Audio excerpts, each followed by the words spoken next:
Welcome to the Fantasy Golf Bag Podcast, presented by FantasyGolfBag.com, your number one source for the most in-depth PGA Tour analysis in the daily fantasy and sports betting world. Each week, our experts will discuss everything you need to know, from the course preview and key stats to top plays, fades, and strategies. Whether golf betting, grinding out cash games, or playing for a big GPP win, our team has you covered. Let's get after it.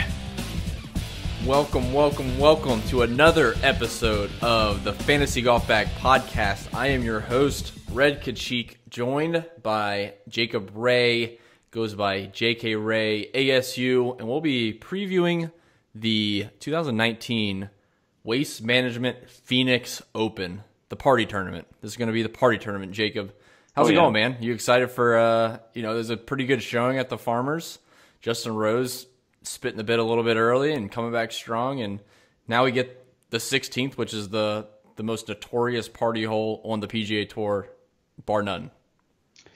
Yeah, I'm really looking forward to this week just because last week was so bad. I think in my main lineup, I think I had 2 out of 6 guys make the cut.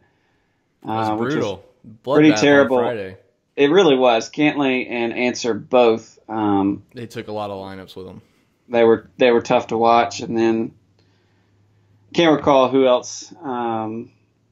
I felt really good about the Horschel call, and he sort of did well for me. But other than that, it was really, really rough to watch. Tried to salvage it with some showdown, but didn't have much luck. So I am definitely looking forward to this tournament. I know it gets a lot of hype throughout the community, and rightfully so. You got 750,000 people that make their way through it out of the 4 days, and it's known as a big party. Might have to make my way out there sometime, see what it's all about. I know. I was talking to one of our members, Chris, and I don't know if he's ended up going, but he was talking back in December, I think, like, dude, we should get the baggers together. We should all go out to the Phoenix Open. So I don't know, man. It seems, I don't know. I'm not that old, but it seems like I would be exhausted after 1 week in there. I'm not sure how much golf could be enjoyed, to be honest. I think the partying would just take over. Yeah, no, it would be tough. I mean, you get carried away out there. The one little gif I have in my mind when I think about this tournament is, I think it was from last year, and it might have been Noto that was posted the video, or at least circulated it. But it was this guy that was walking up to maybe heading towards 16, and he was just slowly leaning more and more, and then finally just fell completely over in the grass. And I think that sort of epitomizes what this tournament is. It's just one big party. For sure. Yeah, I think like Arizona State's right out there somewhere nearby. Mm-hmm. And that's a notoriously big party school. So I don't even know when the whole party scene began out there in Scottsdale. But yeah, it's definitely, that's what it's known for. It's basically the party tournament. So it makes it fun to watch. I'm sure the guys playing enjoy it. It's a different atmosphere than most tour events, which, I personally, from a playing aspect, I don't know if I can handle every single week, but I'm sure it's like a nice break in the schedule for some of these guys. I think some are probably going to take a break after this week. But, getting off in Hawaii, whether or not they play the Tournament of Champions, but you play the Sony and then a couple tournaments out in California. Then you come here and then cap it off and then go on, a couple week break. But I'm sure this is a nice break in that transition right before their off weeks. Yeah, for sure. But yeah, man, the last week was interesting. I think, you look at the guys up top in the 10K range, just real briefly from last week, and you got John Rahm, Justin Rose, Jason Day, Rory McIlroy, and those guys all played great. I mean, obviously Rose played stellar for 3 days. The first few holes on Sunday was a little bit rough. Thought I was going to make it a golf tournament for a little while, and just turned it around. I mean, he's that good. But all those guys, man, played really well. So I mean, in cash, I think any of those guys would have been fine to start your lineup with. Obviously, Justin Rose would have been the cream of the crop. But then I think many people started their lineups in the 9K range to try to kind of balance out the 9s and the 8s. And, maybe Charles Howell early on looked pretty decent, and then he faded quite a bit over the weekend. But yeah, like you said, Answer, terrible. Griot really didn't end up that well. Cantlay hitting the flag stick yeah, on 18. I saw that. Gosh. Yeah, brutal. So, I mean, the next time he plays, I think he'll be a good one to fire up. Hopefully he gets a price drop with a missed cut. But I think it was just, that golf course with the split courses, north and south. It was just a very weird golf tournament to follow the first 2 days. Like, I don't remember the scores fluctuating that much last year. So it was definitely fun to watch, but it was, like you said, it was super frustrating. You get guys that you should count on to make the cut, and then, a $6,000 Doug Gim or $6,200 Doug Gim finishes, inside the top 10 or something like that. And you got Cantlay that can't make the cut. It's a brutal feeling, and immediately, Friday afternoon, you're already kind of looking forward to the Waste Management Phoenix Open. So, or the Masters. I think, didn't you say you were already looking at the Masters field? The last 2 weekends, man, I was doing some Masters research, and had a couple people reach out on Twitter and trying to get some outrights in early, which makes a ton of sense. I think it's I wouldn't say it's too early, but there's definitely some long odds that you can kind of hit now. But I really like to see, the next couple weeks getting closer to, the end of March, going into the first week of April, and see where guys' games are at. It's very tough. But I will say there's some Europeans with some super long odds that I think are definitely worth a shot. So keep an eye on that. And, it's exciting to... Like, what I was doing was watching some old Masters footage for like 3 hours. It's just like, I don't know, man. The Masters just is a different feeling. So I'm already excited to get back to the Masters. But yeah, let's attack what we have in front of us, talking about the Waste Management Phoenix Open. Ironically, just kind of a side note, being the Waste Management Phoenix Open, I feel like there's a lot of littering that happens during this tournament. If I remember all the scenes on 16 with people throwing cups or something like that, but pretty interesting scene we'll probably see when it comes Sunday afternoon. Yeah, I would not care to be the cleanup crew following this event, that's for sure. No, definitely not. But yeah, man, let's go ahead and take a look at the golf course, and then we'll run through some plays. Again, you guys will briefly touch on all the guys we kind of look to play, maybe guys we want to avoid and make a note of. And then we'll kind of circle back Wednesday night at the 9 p.m. Eastern live stream on Twitch. And that's a great way for you to kind of get our last-minute opinions. We'll see the FanShare Sports projections for ownership, and we'll get some ideas for guys that are going to be chalky that we probably should fade, guys that are going to be under-owned that might be worth adding into your player pool. And, of course, you can use fansharesports.com. 20% off code is Fantasy Golf Bag, all lowercase, all one word. And that'll get you 20% off any subscription to their website. Really good. I mean, one of our members, Patrick, goes by P-Dub. I mean, he's just been tearing that website apart. I mean, he's been digging into ownership trends over the last couple of years. He's been digging into, like, DraftKings scoring relative to ownership. It's just been pretty crazy. So kudos to them for some really good products that they've popped out this year. But yeah, check us out Wednesday night, 9 p.m. Eastern, and that is twitch.tv/Redkacheek. And Jacob, you know what else is going on during the live stream? What's going on? A little giveaway. You know what the giveaway is this year? Oh, yeah. Oh, yeah. I saw it. Yeah, man. TaylorMade Tour Spider. And you can find the promo on Twitter. Just follow us at Fantasy Golf Bag. But, man, it's brand new. So SuperStroke's hooked us up. We got a SuperStroke swag bag. You're going to get a brand new grip with a SuperStroke hat. And then a secondary giveaway is an entire putter. So an entire putter, you're going to get a TaylorMade Tour Spider. It's going to be a 35-inch standard putter with a SuperStroke grip. So those will both be given out on the live stream. So definitely check out the tweet on Twitter, retweet that so you can be entered to win and the winners will be drawn within probably the first 10 minutes after we get through some formalities on the live stream, and we'll see if someone can win. A lucky viewer can win this Tour Spider Putter and the SuperStroke Swag Bag. So really cool stuff from SuperStroke. Exciting. That's really exciting. Maybe I can win it, right? I don't think I can allow that. I'm sorry. Okay. Fair enough.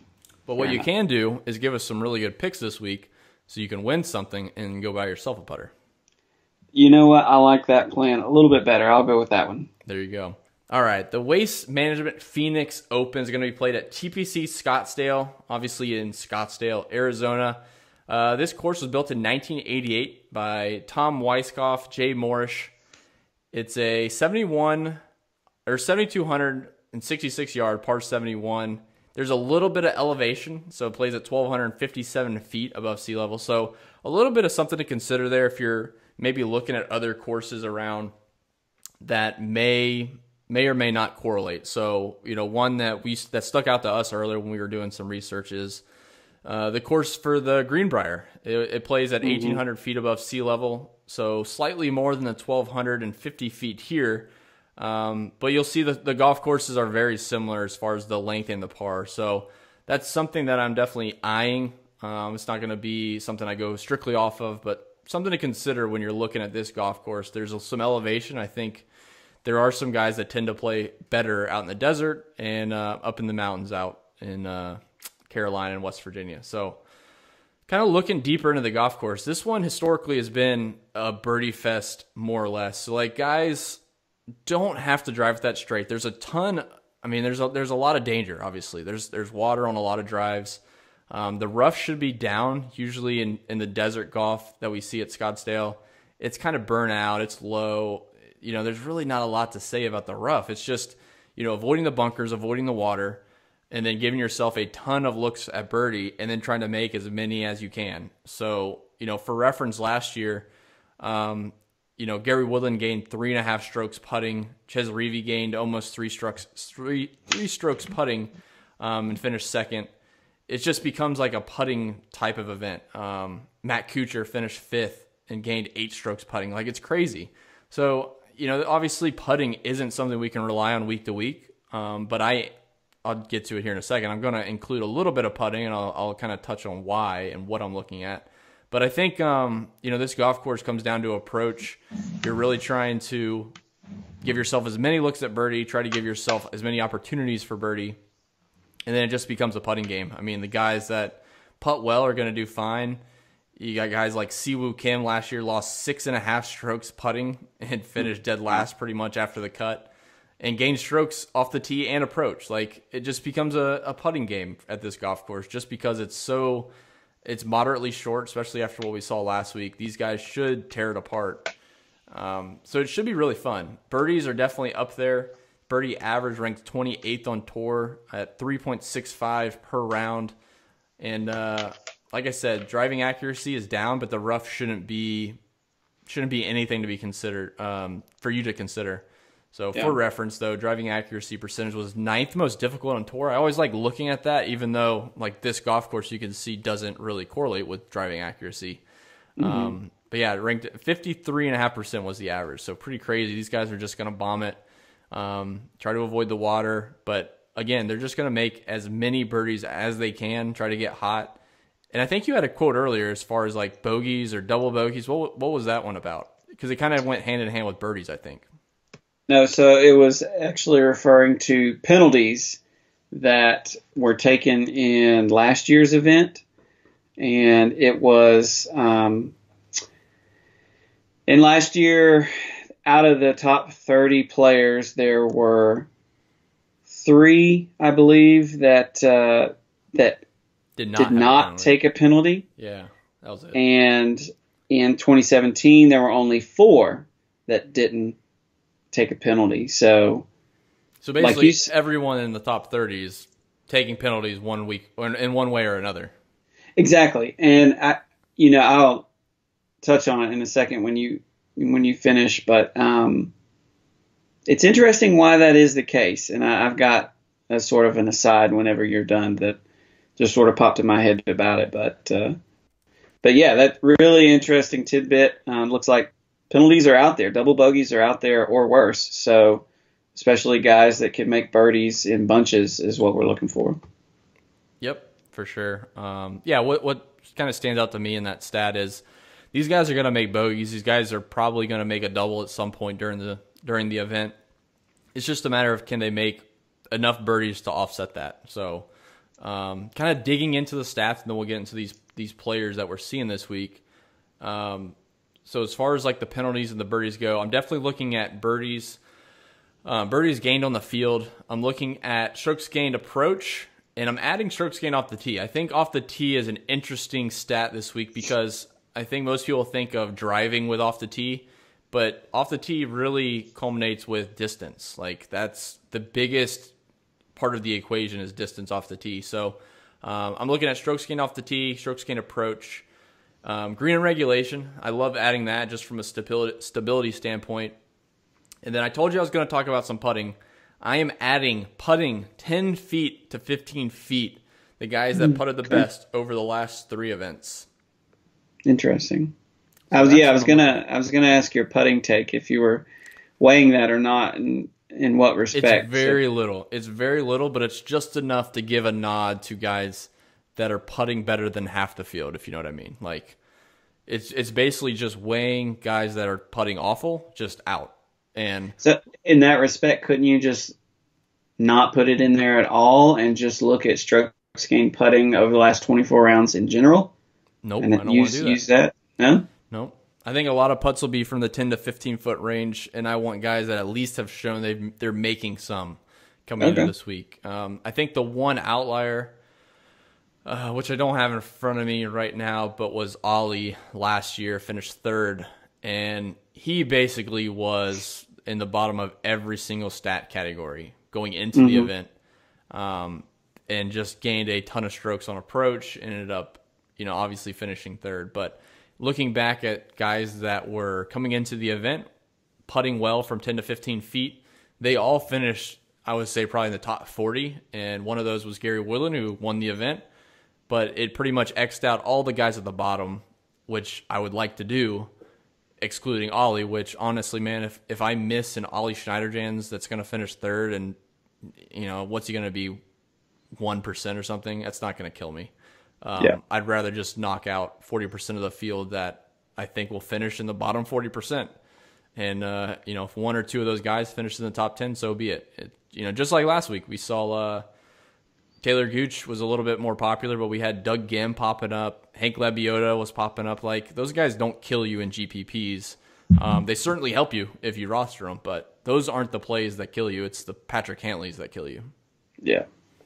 So what are you looking at for stat-wise? Are you kind of on the same page? I think it's a little bit different. I'll just add it. I mean, it's a little different than normal weeks because I'm weighting the off the tee and the approach a little bit differently, and not just putting in a bulk ball striking or bulk strokes gained tee to green. So it's a little bit of a different dynamic, but I really like the way the players are spitting out. I'm excited for what this is telling me.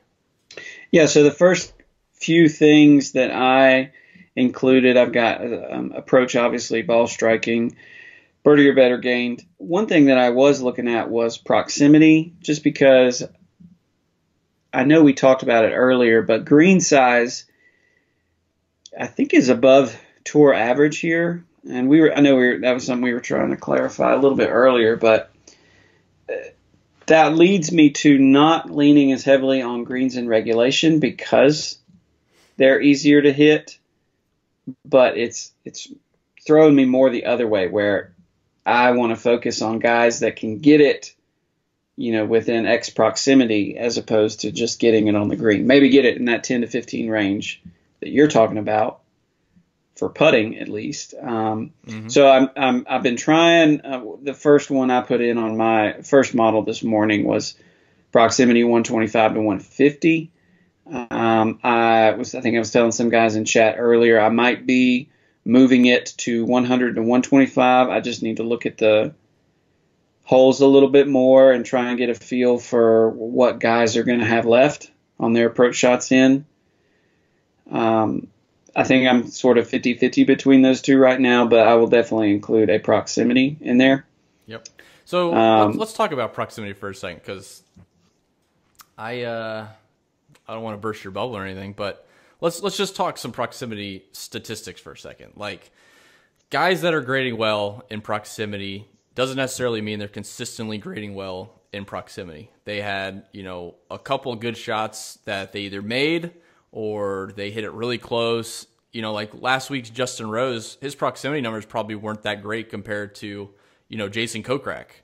But I would much rather have Justin Rose making 15 footers and not making as many bogeys. So to kind of back that up, what the top 5 guys, we'll say the top 6 guys coming into this event last year in proximity finished. The very first ranking of proximity, Ches Reavie finished second. Okay, kudos to that. Mm-hmm. Then you got 84th place, 73rd place, 26th place, 48th place, 122nd place. So I am a firm believer that proximity is probably more variable than putting, and I would highly encourage you not to use it, even on a longer sample size. Like if you use 50 plus rounds or something, I don't think proximity would ever stabilize, because everyone will be hitting different shots. You have Tiger hitting irons from 220 to 40 feet, and that's a good shot.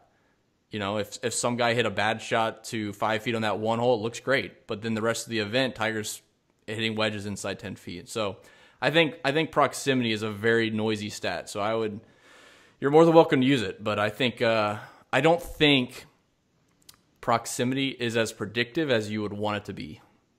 Like the guy that led in proximity from last year, from last week, I don't even know who it was, is probably not someone you would want to target this week, or I would be willing to bet doesn't finish inside the top 10. Does that mean the proximity stat itself is flawed?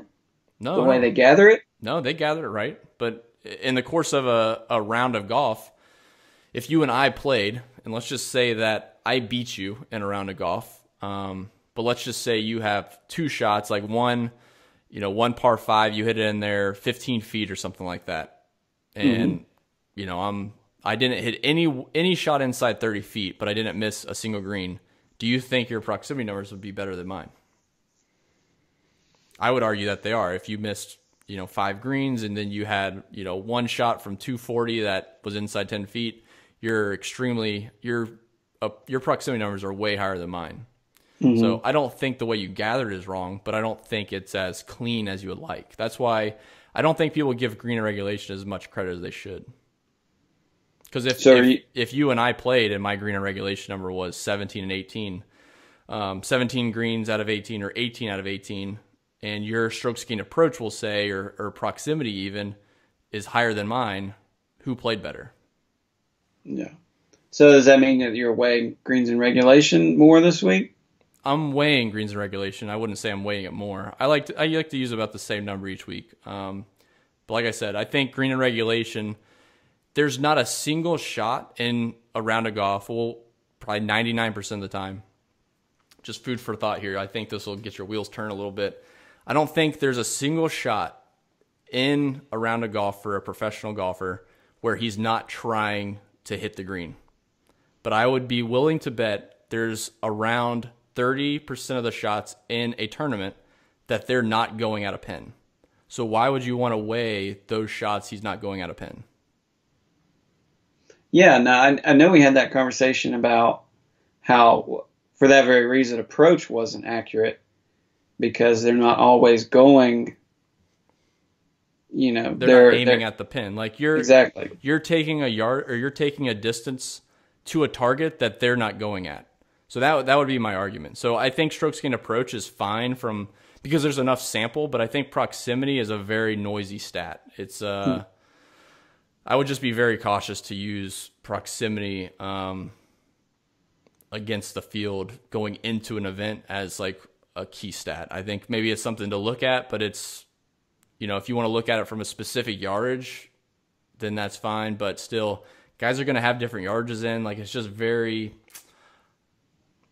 I mean, we can continue this discussion sometime else as well. But I think if anything, strokes gained approach is okay. But I really honestly believe when you start talking proximity, you're not going to get the sample of players that you deserve when you're going through your thought process of, well, I want guys that are hitting it close. Well, that's not going to be the case every single week. You know, Tiger, when he plays tougher golf courses every week, you know, back in 2013 or 2012, he's not trying to hit it 5 feet every single hole as you would at the Sanderson Farms. So yeah. I would just be cautious. So proceed with your stats. I just wanted to throw it out there. I think I think there's a lot to be said of how a player thinks through a round of golf versus how stats are derived, and I think there's some very big edges if you start looking at it through a different lens. Yeah. No, that's great. I think that's great information for all the listeners out there. I know that just blew my mind. So, no, that's awesome. I appreciate it. I mean, we can talk about it more. Does it? I mean, it kind of makes sense though, right? Like just even definitely. Just talking about it for a few minutes, I mean, you can watch a guys play around a golf and they don't always hit it there. They're not trying to hit it at the pin. So, that's not their target. So why would you measure to something that's not their target? Yeah, no, it makes total sense for sure. So, all right. Yeah, proceed with your stats and then we'll kind of get into some plays and we'll try to hit on some high points here. Yeah, sorry. We digress. So just the last thing I'm looking at that sort of segues into the last tidbit I have about the course as well is that I am looking at fairways gained. Not a ton, but like you said earlier, there is trouble on this course. Now, to that end, I went ahead and looked at the course layout a little bit, and we say that there is water on the course, which there is, but it only impacts 7 holes of the 18, which intrigued me because initially I heard a lot of chatter about water. There's a lot of water in play, is what I heard. And I decided to, take a look at the course layout and see numbers 11, 12, 13 all have water in play. Number 6 has water in play. 15, 17, and 18 have water in play. Yep. Now, that does not mean that there is not trouble on holes without water because we are in the desert. You got guys like whoever can be hitting out from under a cactus and easily take double as well. So for that reason, I am that, some fairways are wide, but there are also some landing areas that, are not. So fairways gained is definitely something that I'll be looking at as well. Okay. Are you mixing in driving distance at all, or is that not even, you're just more or less concerned with approach? It sounds like. Yeah, approach is my number one. I did have driving distance in there. I actually, believe it or not, when I first pulled this model, I pulled the Greenbrier model. Interesting. Just to see what type of list it would give me. And I had driving distance on there at like 6% or something. And I took it off for the first run of this model. But now that you mention it, and I know I'm kind of on the fence about driving distance because, one, the course is a little bit shorter, but 2, being longer will make it much easier on you, if that makes sense. I mean, that goes without saying in general, but I think driving distance might be worth considering. I know I feel like a lot of people have talked about it. Yeah, and like what I mentioned was strokes gained off the tee encompasses distance, along with a little bit, not so much fairways gained, but off the tee incorporates the distance portion with your second shot distance to the hole. So if you sprayed it 2 fairways over, but you hit it 330, then it's a 330 yard drive. But if you still have 300 yards left to the hole, the strokes gained off the tee is not going to be very good. So I think if you are going to use, or you'd like to kind of tap into some of the driving distance of these players, which I don't think is a bad idea. I mean, I don't think there's anything wrong with that. Obviously, John Rahm's played well here, and Gary Woodland's played well here. But I would use strokes gained off the tee will be a good blend, especially on a course where the rough should be non-existent as long as they're avoiding those 7 holes with water in the cactuses or desert. But yeah, it should incorporate the distance a little bit with accuracy. So I like strokes gained off the tee about equivalent to strokes gained approach this week. Kind of digging into my mind a little bit. It's I think most people will be very high on approach, which I don't think is a bad thing, but I think off the tee is going to be very, very important as well. Sneaky important. I think so. Nice. So yeah, without further ado, if you don't have anything else, and I don't want to burst any more of your bubbles, so apologies, but let's dive into some plays. Take a look at the 10 to 11.5 range, and we'll hit every 1K range going down. Again, if we have any thoughts that change throughout the week, you can find us on Twitch on Wednesday night, 9 p.m. Eastern. You can find my channel. I'll be hosting it. It's twitch.tv/Redkacheek. And we'll be on there for about an hour, kind of fine-tuning our thoughts. So, all right, man. Let me pull up some course history, because I don't think course history is going to be great for everybody, but I think there is some guys that really like this golf course. One of them pops in at 10.7K, Hideki Matsuyama. I'll just kick it off to you. Let's just start a discussion real quick. What are we going to do with a popular, chalky Hideki? 10.7 with back-to-back first-place finishes, excluding the withdrawal last year. T2, T4. I mean, this is Hideki's place, right? Yeah. Sounds like it, at least. That's a easy fade for me. Okay. In my single lineup, I think that if you were to play like 10 lineups or 20, then you could go underweight compared to the field, but in a single entry type lineup, I think you gain leverage against the field just surely based on how much he's going to be owned. It's one of those where you avoid him and then you go smoke a pack of cigarettes or something as you're watching it. I know some people listening will. So I find it really interesting this week for like the builds. Like immediately looking up here at the 10K range, I want to play one of these guys in every single lineup. Last week I didn't feel that way. Like I liked the guys above 10K, but the middle range was so stacked that it was like, why dip down to like 7K if I can just load up on the 9 and 8s? But this week I think I really want to hit the 10K. I mean, there's some guys in the 9s that look great, so I think you could start lineups there. But honestly, man, with Hideki there, JT, John Rahm, I want a piece of all three of them. And Xander I still don't get right, so I don't know what I plan to do with him. Did he play the Greenbrier last year by chance? He won it in 17, and I'm not sure what he won the Greenbrier in 2017.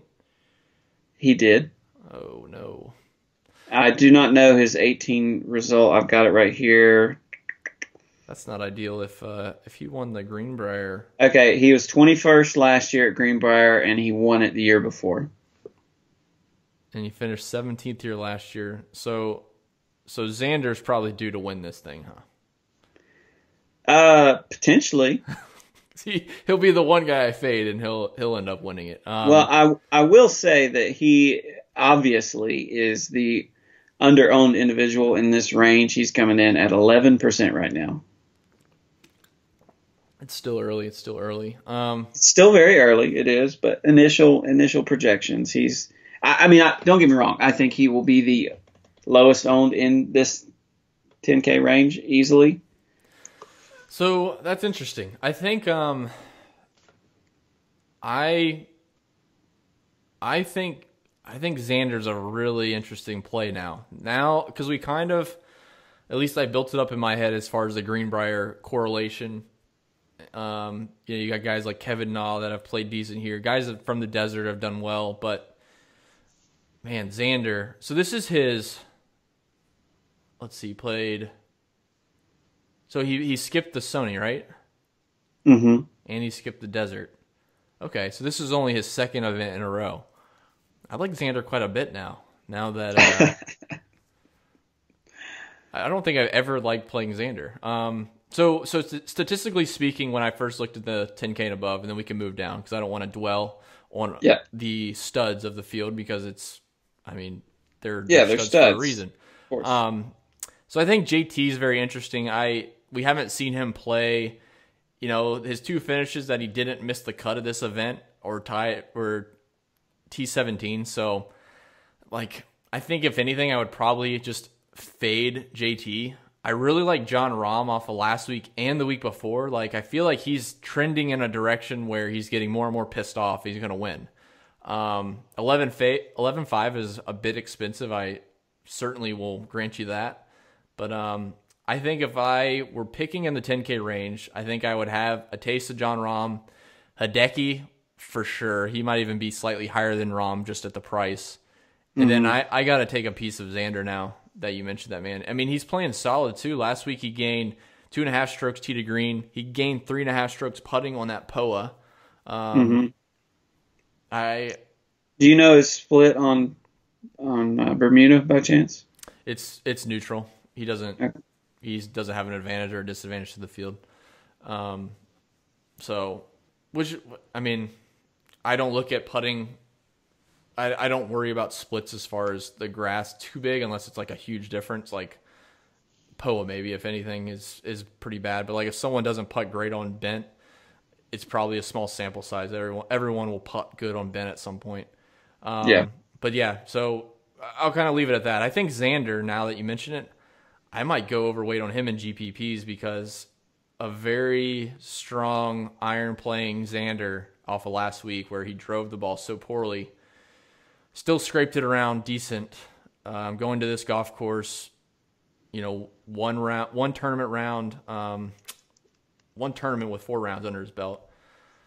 He won the Greenbrier, man. I think Xander's a really interesting play. So let's not dwell on that too much. Do you have anything to add there? If not, we'll hop down to the 9K and you can lead off. No, I think that Xander is really intriguing. The only guy I was going to play up here is JT. I really like JT in this spot. I know that he doesn't have the greatest course history here, but JT you can't count out JT ever. Yeah, he's one of the best iron players in the world, anyways. So and he cruises on par fours. I think he ranks first in par 4 scoring, or more often than not, he's ranked in the top 3, top 5 in par 4 scoring. And I just think that he's an excellent play. Initially, before we got really on this Xander train within the last 3 minutes or so, it was unexpected. I apologize. No, that's fine, and I'm glad that we sort of uncovered that because that's got me thinking further now. But prior to that, JT was just my only guy. I was debating on fading this whole range, but I really like JT. For me and my single, it will either be probably JT or Xander, and then I will drop down into. So Hideki, more or less a fade off ownership. You're saying? Yes, 100%. And Rahm, I just too expensive. There will be other too expensive combination of that, and there'll just be other tournaments that I'll feel better about him. Maybe when he's priced a little bit down. He's got great history here. He's coming in seeming like a man on a mission, but I think I like JT more, and surprisingly might like Xander more. I don't know. Okay, I'm with you. We'll know more Wednesday night when we get some stronger ownership feels. So, all right, lead off in the 9K. I'm curious. There's 1 or 2 guys I really want to hit in the 9K. And that's just about it. I just feel like I can't spend too much money or too many shares in the 9K range, unfortunately. But give me who you're looking at here in the 9K. So my initial run through when pricing came out was to hit 2 of these 9K guys. I can't run 2 9s and somebody up top. So, but the guys that I do like in this range are Webb Simpson. I really love Webb. I also am interested in Ricky at that price. Mm-hmm. Certainly he's got the narrative, and we know his course history here. I don't. To me, it still feels like he's got a monkey on his back, and I don't know if that's in his head or not. So I'm sort of on the fence there. Finau at 100 more is, I mean, when's he gonna win? Right? He's got to win one coming up. I think at this point you're just playing the odds of waiting for him to win finally. Yeah. I think this is a great course for him. Kuchar with the course history, obviously, but one of the guys I think I'm most interested in is Cam Smith at 9,100. He really, I think he shot 7 under on Sunday at the Farmers, which was really frustrating only because I was on him on Showdown with like 10 minutes left and then switched off. And I think he scored like 72 Showdown points or something. But anyways, I've been a big fan of Cam Smith dating back to last year when he had some really quality finishes. He was really up and down last year. This year, I think he's performed well in some of the fall swing, played some Euro events, and has performed well. He is 6th overall in this first model that I ran. Really good approach numbers, birdie or better's gain. I really like Cam Smith in that low 9K range. Okay. Yeah, I do like Cam Smith. I don't think I'm going to play him this week, but I've liked him quite a bit to start the year off. But all right, so the two names I really like in the 9K range, it's not going to be Mr. Tony Finau. It's not going to be Mr. Matt Kuchar, the hottest player in the world, apparently. It's going to be Gary Woodland, 9,800. I can't get away, or 9,900. I can't get away from Gary Woodland, even off the win last year. I don't think he'll be as popular as he should be, I guess. Just looking at last week, he gained 5.5 strokes on approach. He didn't gain anything putting. He lost a little bit around the green, gained 3 strokes off the tee on a much more difficult golf course. So I think this is his second week after playing last. He's got some reps in. I like Gary Woodland a ton coming back here to defend his title. I hope he can do it. The next one down is going to be Ricky Fowler, 9,400. I think he'll be a staple in probably my cash game. A little bit off course history. Obviously, his course history looks phenomenal. His event last week was not that great. Like he lost strokes on approach, but we saw the same thing from, who was that? Justin Rose from the Desert Classic to last week. He lost strokes on approach. So, if you're looking at the one tournament, he didn't look great, but that happens. Like they have one bad round and it occurs. So I like Ricky quite a bit. I think he is as solid as they come in the 9K range. Tony Finau, I'm going to avoid just off of the missed cuts. It's like you said, I think it's just a matter of time before he wins, but I'm not going to invest here at this golf course with the cuts. I would rather invest in a major, to be honest. So, that's pretty much where I'm going. I don't feel like in GPPs, of course, you could target Phil, you could target Matt Kuchar. But yeah, I think really I'm going to be targeting Woodland and Ricky. Are you aware that Woodland has been undercussed for this week? Yeah. I don't care. Okay. Just checking to see if you put any stock in that. I'm only superstitious in my own golf game, not with other people's. So fair enough. Now, I'm not going to be taking them in a one and done or anything like that, but in like GPPs and stuff, absolutely. Yeah. I'm surprised he's taken him. I thought he already took him, but oh well.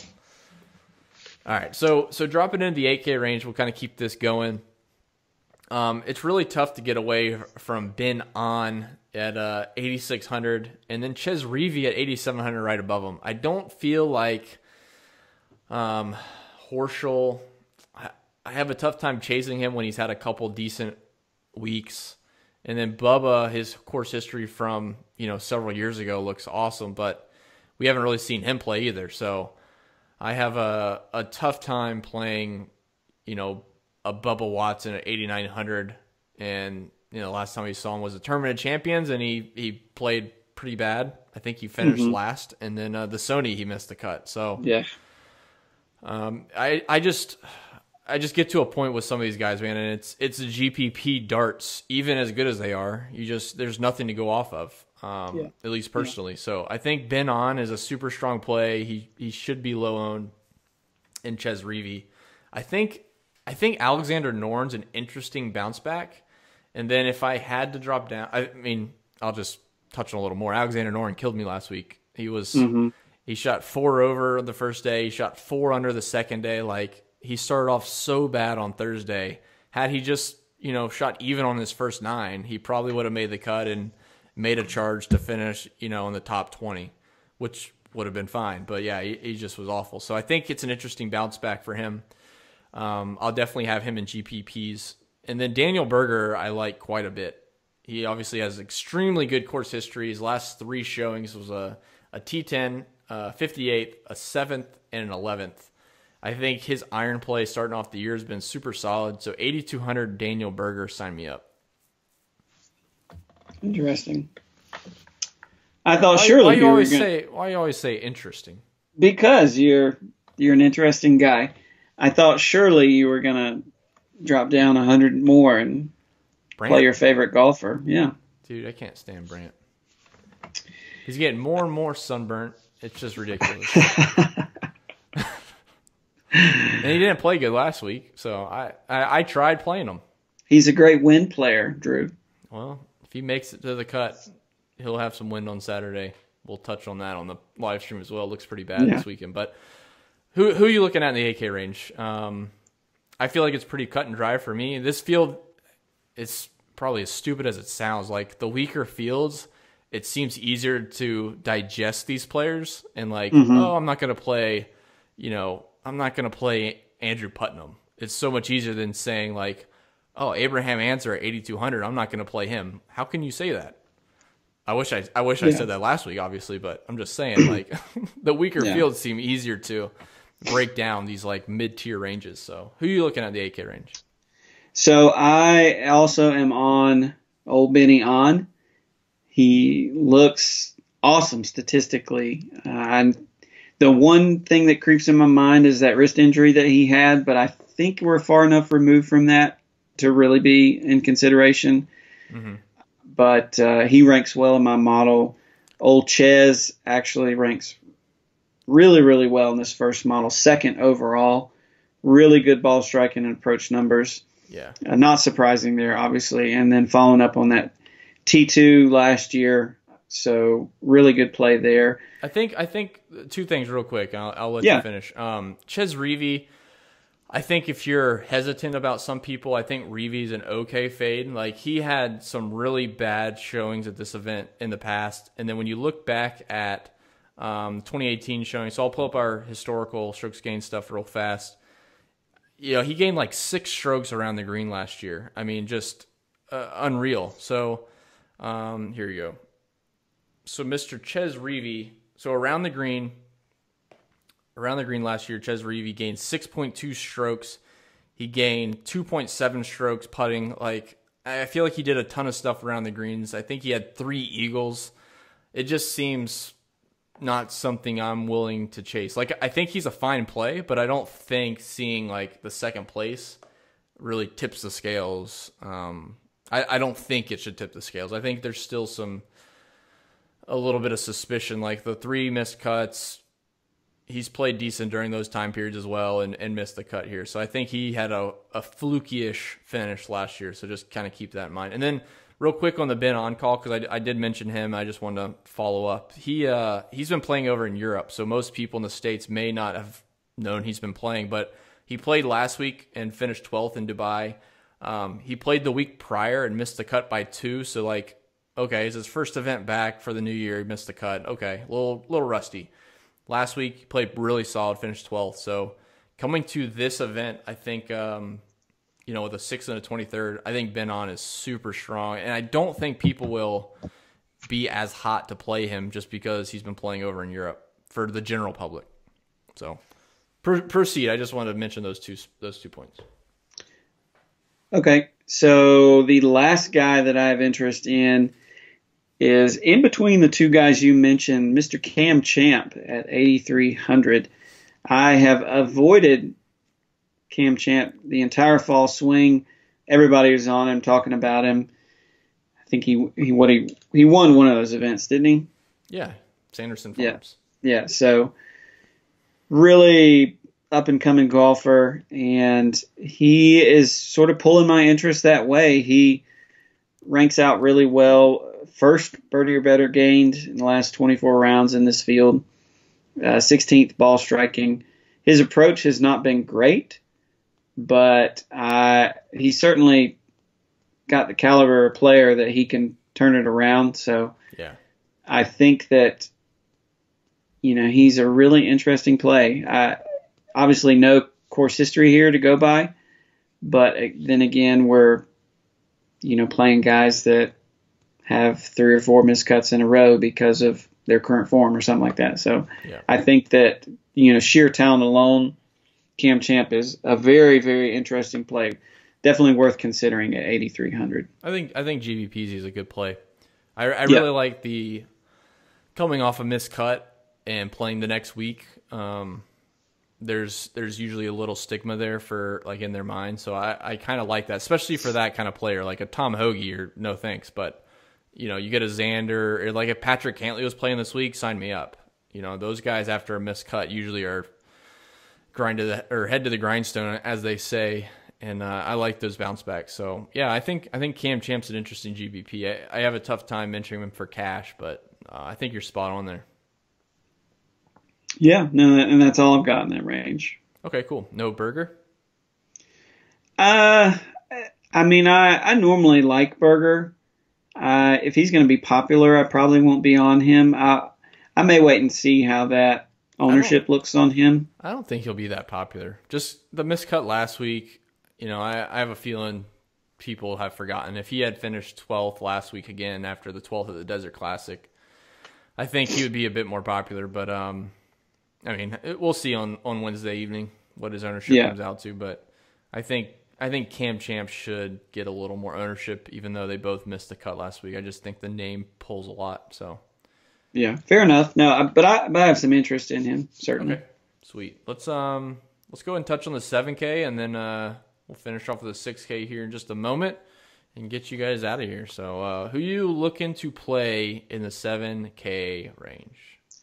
First guy that pops off for me at 7,900 is Mr. Terrell Hatton. I think I'm a sucker for when old Ty Hatton comes across the pond to play a PGA Tour event. Yeah, I think you are. But go ahead and proceed, and I'll counter here in a second. Yeah, no, I know you're ready for it, but more often than not, it is to my detriment.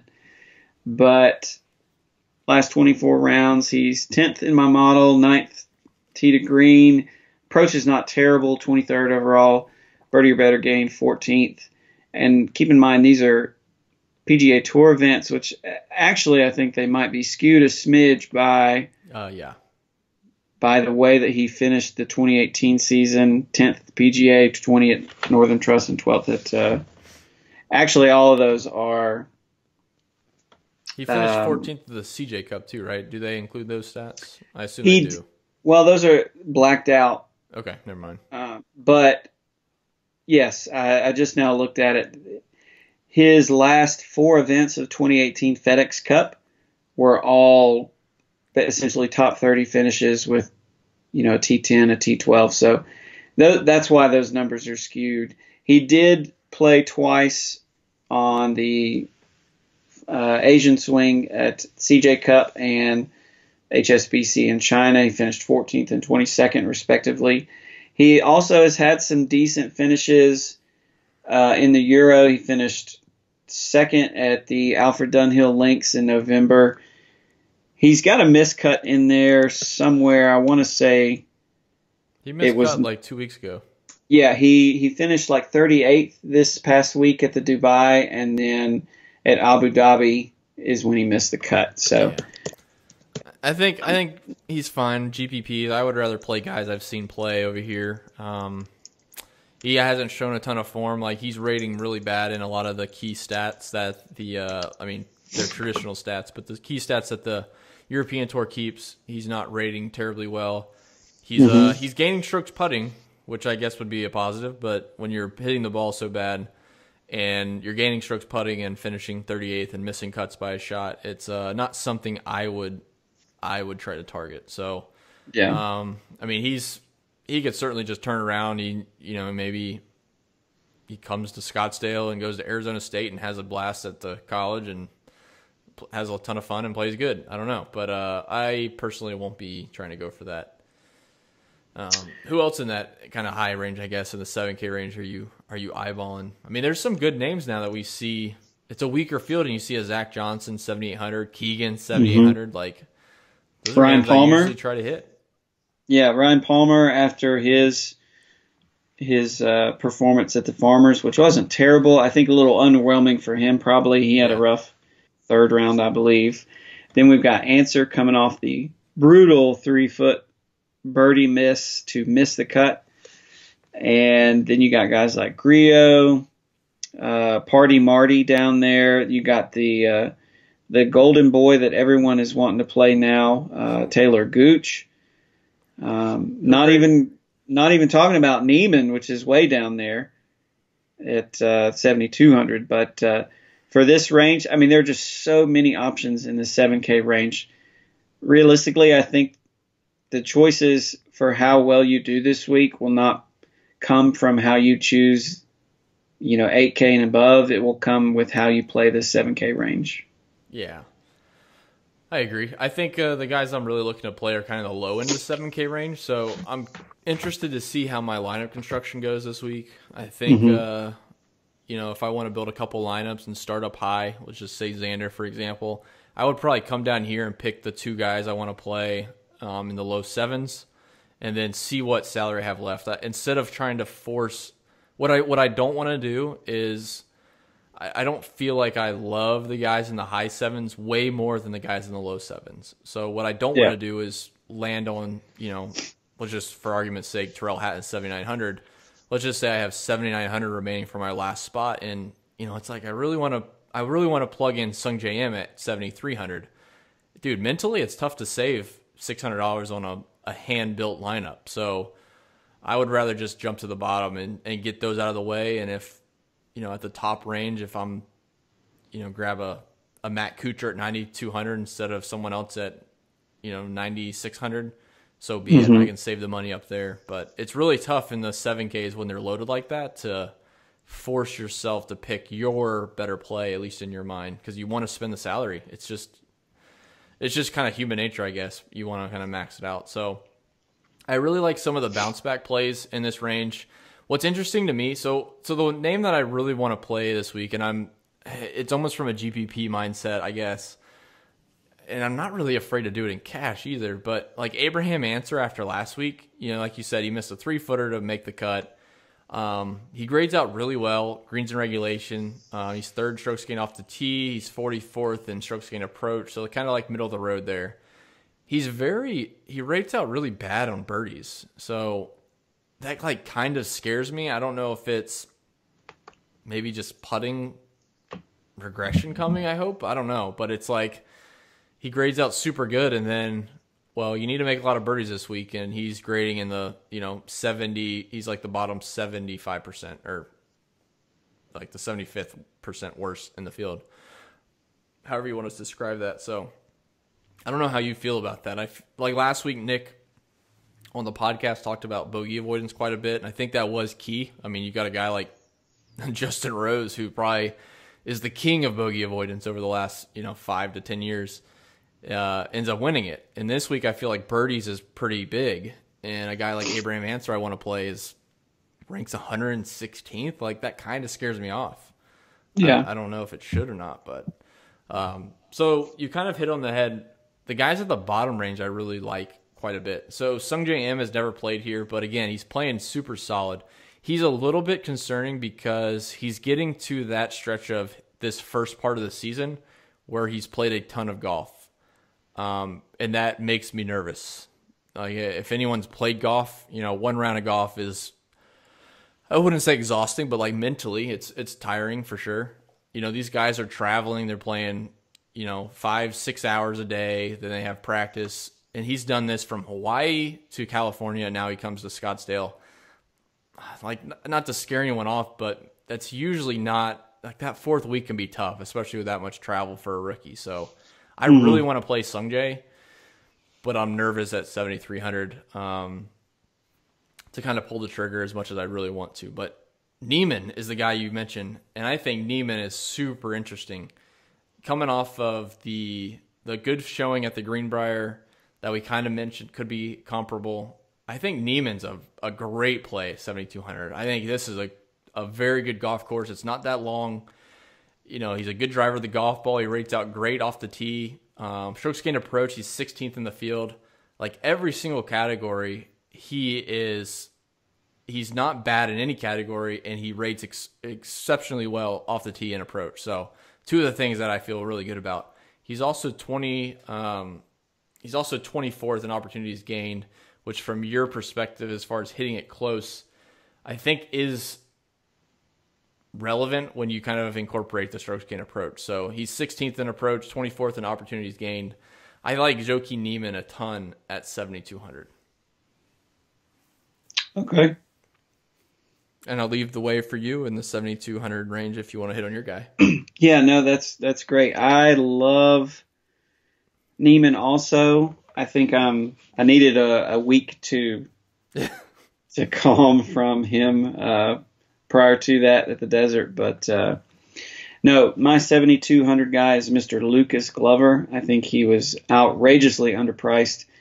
Now, granted, excuse me, his course history is not anything that jumps off the page at you. But if you look at his prior performances here, he was losing strokes gained approach coming into and at this event. So in his last, let's see, I got it pulled up right here. In his last 5 events, he's gaining 2.5 strokes approach. In those same 5 events, he has 4.6 strokes gained approach, 1.3, 4.1. His only event that he lost strokes gained approach was by 0.4, and he still finished 11th at the RSM. Mm-hmm. Finished 12th at the Desert Classic, took the week off at the Farmers. I think he's really coming in fresh. I mean, by all accounts, he's kind of firing on all cylinders. And again, for those that are worried about his course history, it's not terrible. I mean, he's made the cut the last 3 years, highlighted by a 36th finish. His 43rd that he had last year, again, like we said, he lost over 3 strokes on approach. So off the tee, every single year he's played, even the one that he miscut in 2014, have been positive strokes gained. So I think that he is an excellent choice in this range. Like, probably lock button for me at this range between him and Neiman. I would probably one of my favorites overall, but in this 7K range, I think he's a home run pick. That's back-to-back weeks we get the lock call on the podcast. Last week Nick locked Justin Rose, and he won. Is this going to be Lucas Glover's week? Hey, if he wins, then that's all the better for us, right? It's an anti-Ender curse. There you go. Yeah, I like that. A couple of other names that I just real briefly, and not to kind of dig in too deep, but I'm willing to bounce back on some JB Holmes, and I think he's solid enough. Like you said, he played last week, missed the cut. It's a decent bounce back spot for him at this event. He had a 6th place finish back in 2016. Other than that, it's been really hit or miss, but I think for that kind of price, that's more than reasonable. And then you kind of touched on the Taylor Gooch thing. I figured I might as well just mention it a little bit further. I mean, the dude's playing stellar. Iron play is one of the best on tour, if not the best on tour in the last 3 weeks or so. Mm-hmm. He is going to be as popular as they come. If he's not popular, then we all messed up, because it's like, oh, he's going to be popular, let's fade him. So I think he's a phenomenal play at 7,500. Obviously, you can't really say a bad thing about him coming off the 2 finishes. He's playing good, right? There's nothing. There's just nothing you can say factually. It's like, oh, he's not a good play this week for X, Y, and Z. No, he's a great play. The issue is, if he's going to be super popular at 7,500, then I'll just go to these other guys that everyone forgot, like Russell Knox has been playing great. Kyle Stanley missed the cut last week. Like JB Holmes last week. Like these guys in this type of field, man, they still have as much chance as anybody if they get hot with the putter. Yeah. So I don't think Taylor Gooch is a lock as much as people will initially say. I would be very cautious if you're new to DFS or you're trying to build good GPP lineups.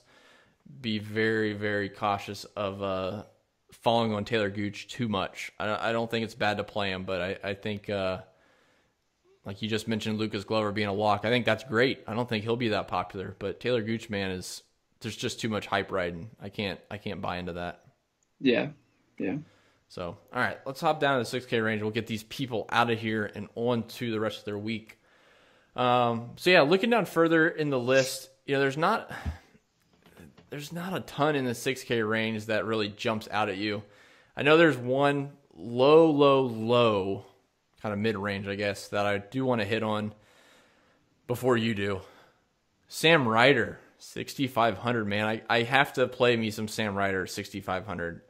I don't know how you can miss that. Yeah. It's just, I don't know how he keeps getting priced down there. Sign me up for some Sam Ryder. On the high end, there's really only a few guys that I'm really looking to play. One is Harris English. Has some decent results here. He's 6,900, so super cheap. He's had a third place finish in 2016, ninth place finish in 2014. Last year has missed the cut. But man, he's actually, like, looking at the way the field is set up, he's actually played this course as well as anybody.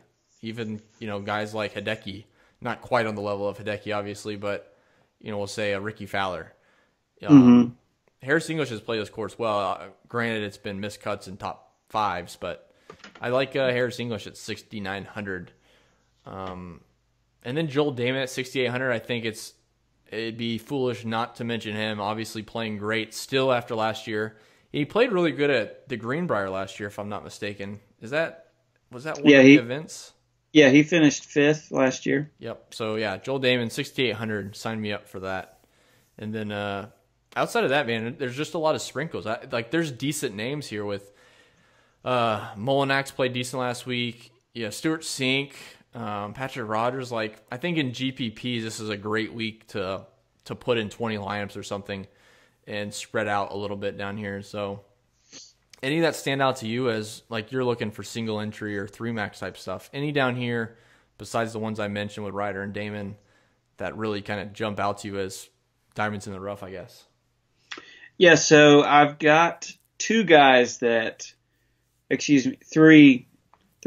really stand out to me in this range. The first guy is Danny Lee. He is known to, when he gets on a heater with his irons, he can really do some damage. We've seen how he can perform at TPC courses. I think he finished second to Webb last year at Sawgrass, and certainly not saying that we're comparing Sawgrass to this, but we know that, the PGA Tour likes to sort of set these courses up the same way. They want them to be tough. They want them to be well-known tournaments. That sort of, the cream rises to the top. I could certainly see an event, a scenario where Danny Lee plays well again at another TPC course. He has missed the cut here the last 2 years. Prior to that, he finished 4th. So it's not like he's foreign to this tournament. What's of most interest is his history at the Greenbrier. He had a 9th in 2017 and then won it in 2015. So just worth considering with Danny Lee. Another guy that I'm really interested, well, not really interested in, but one that kind of piques my interest is Russell Henley. And you probably hear me say that name and your eyes pop out of your head, but he has not played that well. He's sort of Russell Henley. Russ Henley. Yeah, I mean he's always worth a GPP stab. He's kind of on and off again for this fall swing. His best finish was a 29th at the Mayakoba, then a miscut at RSM. He did make the cut at the Sony, but really faded over the weekend. And then he missed the cut and played pretty terrible at the Desert Classic. His performance here at the Waste Management is very similar. He has sort of just on years and off years. Missed the cut last year, but had a 16th the year before. I will say that his performance at the Greenbrier, though, is really impressive. The last 3 appearances, he's had a 10th, a 5th, and a 5th. So we know that he putts better on Bermuda, which is what these greens are. Certainly one guy worth considering. The last guy that I've got interest in the 6K range, and then we'll throw it back over to you, is Mr. Vaughn Taylor. Really had an insane Sunday to finish out the Desert Classic. I think he shot 7 or 8 under that final round to backdoor top 10. Finished 7th there, and his performance at the Waste Management is pretty impressive too. In his 2 appearances, he finished 11th last year, made the cut the year before. So he's improving each time that he's shown up. I mean, if we're looking for darts that are going to make the cut and, give us a shot at a little bit more than that, I certainly think those 3 guys are worth considering. Okay. I got 2 left down here, and then I'll let it go. Like I said, I think this is a really good event. I think you can build some super strong cash lineups and optimal lineups if you want to do like 3 maxes or something like that, single entries. But there's 2 names down here that I want to add to your GPP pool. I think they probably won't end up sneaky at the end of the week. But I think Anders Albertson, 6,300, is a joke of a price. He had 1 missed cut. I mean, he just missed cut last week. His iron play still looks phenomenal as far as ball striking goes. And then the final one at the bottom of the barrel, 6K, Matthew Wolff. He's a sophomore at Oklahoma State University. Just a super strong kid. He's won 3 times, I think, already in the 2018 season for the Oklahoma State Cowboys. I think $6,000 for this guy is going to be a pretty good price to try to get him at in a lot of your GPPs. So, as far as value goes, I think he can certainly make the cut. It's we've had a history of guys, amateurs playing well here. Mickelson, I don't know if he was one of the first amateurs ever to win on the PGA Tour, but he won this event back in like 1994 or something like that. So I think Matthew Wolff is an interesting GPP play at 6K. Just the price, the talent. He's obviously had a really good recent form. Granted, none of it's against PGA Tour talent. I'm not going to argue that at all. But I think the hype is there, and I think it's real. So I would add him to your pool as well. Okay, cool. Yeah, I've seen a lot of chatter about him. I don't know if it's more in jest than anything, but no, I would highly encourage you to Google him. He has a very interesting swing. Oh, now that you say that, I know exactly who you're talking about because I've seen him. Yeah. Video of his swing, and he legit is lighting it up. That swing it's crazy. Something else. Yep. Kind of like old Calvin Peete type swing almost. So, if you guys are out there, Google Matthew Wolff and check out that golf swing. It's crazy. You don't have to have a pretty swing like Adam Scott to play well. Jacob, do you have any final thoughts before we kind of wrap it up and head to the live stream Wednesday night? No final thoughts. I think the only thing would be to really look at your models. I would challenge you guys to, really dive in on what it is that you're keying in on. Just anybody can pick some stats out and say they like a player, but it's really, where you find guys that are good course fits or, perform well, have good course history. You find those guys by really digging in. I think that, our community has done a great job sharing this information, but just like you've heard on this podcast, one thing that I was looking at was proximity and, just having a conversation about what that is and how that could or could not contribute to this tournament. I think that is invaluable, and the only way you get that information is by, going back and forth with your peers, talking about what it is that you're looking at from week to week, and really just digging in the stats. That's the one thing that I would leave you guys with. No, it's good. Yeah, you can't just blindly be picking stats and the guys that are the best in the tour will finish towards the top of every model probably. So it'll all look good, at least for the first 5. Oh yeah. So that leaves it there, guys. Check us out again on Wednesday night for the live stream, 9 p.m. Eastern, twitch.tv/Redkacheek. Me and Jacob will be there taking you into the, not really the lineup lock, but into the wee hours of the night before lineups lock Thursday morning. And of course, remember the live stream will be giving away the TaylorMade Tour Spider Putter with the SuperStroke grip along with the SuperStroke Swag Bag. So go find that tweet on Twitter. You can find the account at Fantasy Golf Bag. Find that, retweet it, and you'll be entered to win. So without further ado, guys, thank you so much for tuning in to the Fantasy Golf Bag podcast. Check out the website, fantasygolfbag.com. You can sign up for a monthly subscription and get 5 days free to check out all the new tools for the 2019 season, all of our showdown content, cheat sheets, the tools and the dashboards, along with my articles with Jacob's articles, and get you kind of started on the right track for this week and every other week this season. So until Wednesday night, guys, good luck with your research, good luck with your models, and we'll see you Wednesday night, 9 p.m. Eastern, and we'll take it home. And hopefully we have some big GPP wins. So thanks so much, guys. Have a good one.